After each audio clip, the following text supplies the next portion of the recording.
Hello friend, welcome back to new video. आइए जानते हैं उत्तर प्रदेश समेत देश और दुनिया की सिलेक्टेड काम की 25 महत्वपूर्ण बड़ी खबरें। ये खबर आपके काम की है, इस वीडियो को आप अंत तक देखिएगा। तो चलिए शुरू करते हैं। बात पहले खबर की तो किसानों ने शंभू बॉर्डर से दिल्ली मार्च टाल दिया है। 16 दिसंबर को ट्रैक्टर मार्च करेंगे, 18 को ट्रेन रोकेंगे। पुलिस ने आंसू गैस छोड़े हैं, 10 घायल और एक ने जहर निगला है। वह यूपी में रह रहे बांग्लादेशियों के पास दिल्ली का आधार कार्ड मिला है। योगी के विधायक का बड़ा दावा है। गाजियाबाद के लोनी से विधायक नंद किशोर गुर्जर ने दावा किया है कि दिल्ली से सटे उत्तर प्रदेश के इलाकों में भी अवैध बांग्लादेशी घुसपैठियों को बसाया गया है। उन्होंने कूड़ा बीनने वालों की एक बस्ती में जाकर कुछ लोगों से पूछताछ की और उन्हें अपना कागज दिखाने को कहा था। यूपी में रह रहे बांग्लादेशियों के पास दिल्ली का आधार कार्ड मिला है। संसद में राहुल की स्पीच के वीडियो मोमेंट्स आप देख सकते हैं। एक हाथ में संविधान, एक हाथ में मनुस्मृति लेकर भाजपा से पूछा, आप किसे मानते हैं। वही 5 साल में रोड एक्सीडेंट में 7,77,000 मौतें हुई हैं। यूपी सबसे आगे है। गडकरी ने कहा था, दुनिया में सड़क हादसों में भारत का रिकॉर्ड सबसे खराब है। वही लखनऊ में कुत्ता टहलाने वाले 7 लोगों पर जुर्माना लगा है। बिना लाइसेंस घुमा रहे थे डॉगी। नगर निगम ने वसूले हैं 35,000 रुपए। प्रवीण तोगड़िया का एक और बयान सामने आया है, जिसमें उन्होंने कहा, जो घट गया वो मिट गया। उन्होंने कहा, हिंदू कम से कम 3 बच्चे पैदा करे, नहीं तो आधी आबादी रह जाएगी। यूपीएसआरटीसी महाकुंभ में मुख्य स्नान पर कराएगा मुफ्त यात्रा। जी आपको बता दें, श्रद्धालुओं को 350 नई शटल और 200 सिटी इलेक्ट्रिक बसों की सुविधा मिलेगी। यूपीएसआरटीसी महाकुंभ में मुख्य स्थान पर कराएगा मुफ्त में यात्रा। वह इस हफ्ते सोना महंगा हुआ, चांदी में रही है गिरावट। सोना 735 रुपए बढ़कर 76,922 रुपए पर पहुंच गया है। चांदी 88,976 रुपए प्रति किलो बिक रही है। जी हां, इस हफ्ते सोने के दाम में बढ़त देखने को मिली है। IBJA की वेबसाइट के अनुसार पिछले शनिवार 7 दिसंबर को सोना 76,187 स्तर पर रहा था, जो अब लगातार 76,922 रुपए पहुंच गया है। 735 रुपए इस बार दाम बढ़े हैं। वह चांदी की कीमत में इस हफ्ते गिरावट देखी गई है। चांदी इस हफ्ते 1844 रुपए सस्ता हुआ है। अमेरिका से 18,000 भारतीयों को निकालेंगे ट्रंप। ये अवैध प्रवासी हैं, इनके पास कागज नहीं। अमेरिका ने भारत को गैर मददगार देश बताया है। एक देश एक चुनाव बिल सोमवार को लोकसभा में आएगा, कानून मंत्री पेश करेंगे। जम्मू कश्मीर को पूर्ण राज्य बनाने वाला बिल भी आ सकता है। वही दोस्तों, राशन कार्ड की नई लिस्ट आउट हो चुकी है। यूपी राशन कार्ड की नई लिस्ट आ चुकी है। कट गया है इन लोगों का नाम। जरा अपनी लिस्ट भी आप देख लीजिएगा। दोस्तों, भारत में केंद्र और राज्य सरकारें नागरिकों के लिए समय समय पर कई कल्याणकारी योजनाएं चलाती हैं, जिसमें फ्री राशन भी होता है। लेकिन अब दिसंबर महीना समाप्त होने वाला है। लेकिन बताया जा रहा है कि दिसंबर से पहले ही यूपी सरकार ने लिस्ट जारी की है, जिसमें आयकर दाता जो राशन कार्ड बनवाए थे, जो राशन का लाभ ले रहे थे, उन लोगों की लिस्ट आ गई है। उन लोगों का नाम काट दिया गया है। फिर चाहे वो नया राशन कार्ड बनवा ले या फिर लिस्ट में अपना नाम चेक कर ले, किसी भी तरह से सुधार के लिए आवेदन करना पड़ेगा। राशन कार्ड लिस्ट 2024 के अब यूपी सरकार ने ऑनलाइन कर दिया है, जिसमें बहुत सारे लोग राशन कार्ड से बाहर हुए हैं। सरकार BPL, APL और अंत्योदय राशन कार्ड धारकों की लिस्ट जारी कर दी है। वह AI engineer Atul Subhash suicide case, पत्नी निकिता सिंघानिया गुरुग्राम में गिरफ्तार हो गई हैं। साला और सास प्रयागराज में पकड़े गए हैं। वही प्रियंका गांधी बोली, मोदी का भाषण मैथ की डबल क्लास जैसा। उन्होंने बोर कर दिया। नड्डा हाथ मल रहे थे, अमित शाह अपना सिर छू रहे थे। तो पेट में टॉवल छोड़ने का मामला शासन तक पहुंच गया। स्वास्थ्य मंत्री के आदेश के बाद CMO ने 4 डॉक्टरों की टीम बनाई। जांच के बाद दोषी डॉक्टर पर कार्रवाई की है। तो आधार फ्री में अपडेट करने की डेडलाइन 6 महीने बढ़ा दी गई है। अगले साल PF का पैसा 50% ATM से निकाल सकेंगे। रिकॉर्ड 15,547 करोड़ ट्रांजैक्शन इस बार हुए हैं। जी दोस्तों, UIDAI ने फ्री में आधार अपडेट करने की डेडलाइन को एक बार फिर से बढ़ा दिया है। 14 दिसंबर इसकी लास्ट डेट थी, जिसे अब 6 महीने और बढ़ा दिया गया है। अब आप अपने आधार को 14 जून 2025 तक फ्री में अपडेट कर पाएंगे। इसके लिए कोई चार्ज आपको नहीं देना होगा। PF कर्मचारी भविष्य निधि संगठन EPFO ग्राहकों को बैंकिंग जैसी सुविधाएं प्रदान करने की योजना का काम भी कर रहा है। सूत्रों के अनुसार नए प्रावधानों के तहत भविष्य निधि यानी PF की कुल जमा राशि 50% ATM जैसे कार्ड से निकाल सकेंगे। वही जनवरी से नवंबर तक UPI से लेन देन का नया रिकॉर्ड बना है। 15,547 करोड़ ट्रांजैक्शन हुए हैं। दोस्तों, 23 लाख करोड़ ट्रांसफर किए गए हैं। वही लखनऊ में बांग्लादेश के खिलाफ मुसलमानों ने निकाला कैंडल मार्च। मौलाना जव्वाद बोले, हिंदुओं पर अत्याचार हो रहा है, बांग्लादेश में PM मोदी पर दबाव बनाया जाए। लखनऊ में बांग्लादेश के खिलाफ मुसलमानों ने निकाला था कैंडल मार्च।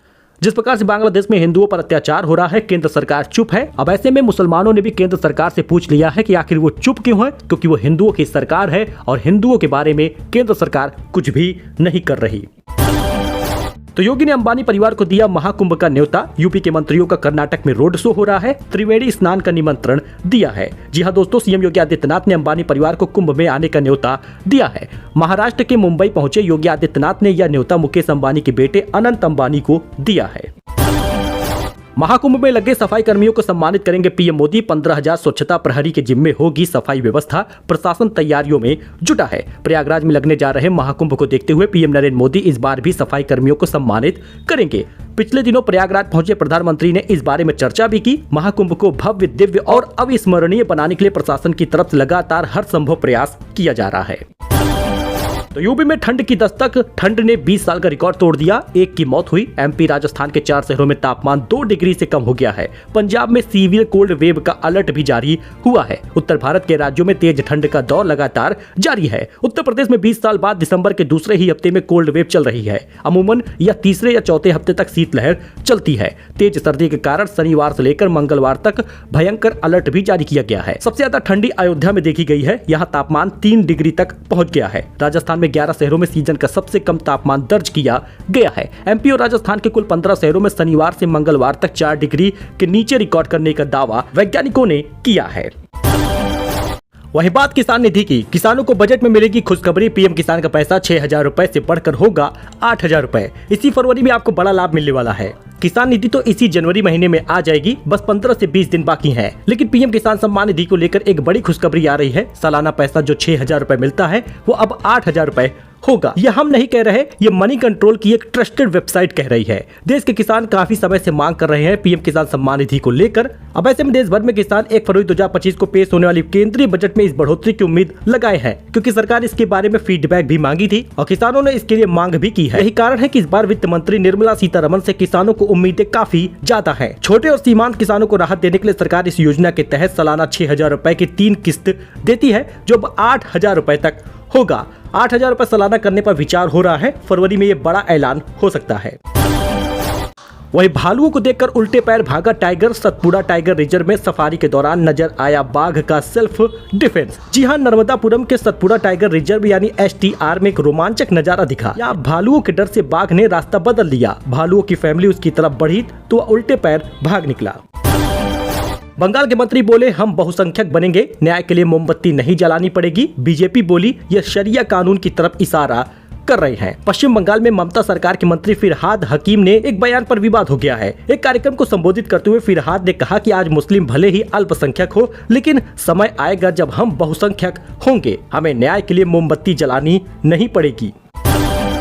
तो दोस्तों 15 दिसंबर की रात से खरमास शुरू हो चुका है। 1 महीने तक नहीं बजेगी शहनाइयां, नहीं होगा कोई भी शुभ कार्य, कोई भी मांगलिक कार्य नहीं होगा। धार्मिक अनुष्ठान और दान पुण्य करने से मिलेगा कई गुना लाभ। दोस्तों 15 दिसंबर रविवार 10:19 रात को भगवान सूर्य धनु राशि में प्रवेश कर गए हैं। इसी के साथ खरमास की शुरुआत हो चुकी है। खरमास की शुरुआत होते ही 14 जनवरी तक शादी समारोह पूरी तरह से रोक लग जाएगी। 15 जनवरी के बाद एक बार फिर से लोगों के घरों में शहनाइयां गूंजेंगी। शादी हुई, एंगेजमेंट हुआ, यज्ञोपवीत हुआ, मुंडन हुआ, प्रवेश हुआ, ये सभी शुभ कार्य 1 महीने के लिए पूरी तरह से बंद होंगे। अब 15 जनवरी से शुभ कार्य शुरू होंगे। वही आगरा में पकड़ी गई नकली हींग बनाने वाली फैक्ट्री। पुलिस ने एक आरोपी को गिरफ्तार भी किया है। हुआ है बड़ा खुलासा। दोस्तों अगर आप भी दाल को छौंकने के लिए हींग का इस्तेमाल करते हैं तो नकली और असली का इस्तेमाल करना सीख लीजिए। आगरा में नकली हींग बनाने की बड़ी फैक्ट्री पकड़ी गई है। पुलिस ने फैक्ट्री के एक आरोपी को गिरफ्तार किया है और ये हींग काफी जहरीला बताया जा रहा है। सरदार पटेल होते तो कश्मीर में धारा 370 नहीं होती। 74वीं पुण्यतिथि पर सीएम योगी ने श्रद्धांजलि दी। बोले वे आधुनिक भारत के शिल्पी थे। अच्छा, एक दुखद घटना देखने को मिली। आगरा में खाना खाते वक्त आढ़ती की मौत हो गई। ढाबे पर आधी रोटी खाने के बाद ही लुढ़क गया, फिर बॉडी में कोई हरकत नहीं हुई। आगरा के एक ढाबे पर खाना खाने पहुंचे आढ़ती की अचानक मौत हो गई। वह आधी रोटी ही खा पाया था और कुर्सी पर बैठे बैठे लुढ़क गया। कर्मचारी ने देखा तो ढाबा मालिक को बताया। उन्होंने पुलिस को जानकारी दी। पुलिस ने शव को पोस्टमार्टम के लिए भेजा है। भाई दोस्तों कॉमेडियन सुनील पाल का किडनैपर अर्जुन अरेस्ट हो चुका है। 2 लाख रुपए और स्कॉर्पियो गाड़ी बरामद हुई है। मास्टरमाइंड लवी देता था इसको task. Actor Mushtaq Khan kidnap में जहां बिजनौर पुलिस ने शनिवार को 4 आरोपियों को गिरफ्तार किया, वहीं मेरठ पुलिस ने लवी के खासम खास अर्जुन कर्णवाल को गिरफ्तार कर लिया है। अर्जुन के पास से किडनैप में इस्तेमाल की गई स्कॉर्पियो कार और 2 लाख रुपए बरामद हुए हैं। सो दोस्तों ये कुछ अपडेट था, नई जानकारी थी। आई होप कि आपको ये पसंद आया हो। वीडियो पसंद आया हो तो दोस्तों लाइक करिएगा, सब्सक्राइब करिएगा, हमारे साथ जुड़िएगा for latest news, for latest खबर। धन्यवाद।